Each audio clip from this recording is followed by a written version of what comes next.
company, ladies and gentlemen, is under siege from Gordon Gekko. Teldar paper is now leveraged to the hilt like some piss-poor South American country. I strongly recommend you to see through Mr. Gekko's shameless intention here to strip this company and severely penalize the stockholders. I strongly recommend you to reject his tender by voting for management's restructuring of the stock. I think.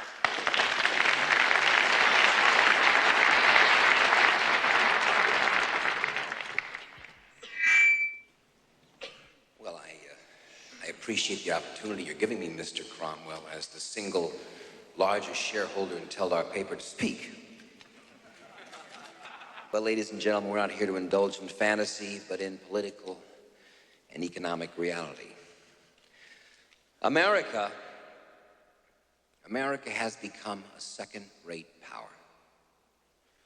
Its trade deficit and its fiscal deficit are at nightmare proportions.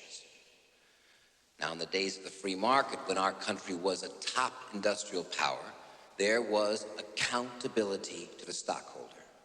The Carnegies, the Mellons, the men that built this great industrial empire made sure of it because it was their money at stake. Today, management has no stake in the company.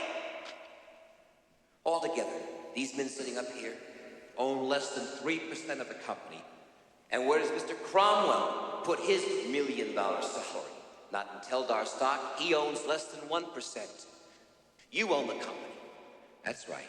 You, the stockholder, and you are all being royally screwed over by these bureaucrats with their steak lunches, their hunting and fishing trips, their corporate jets and golden parachutes. This is an outrage. You're out of line, Gekko.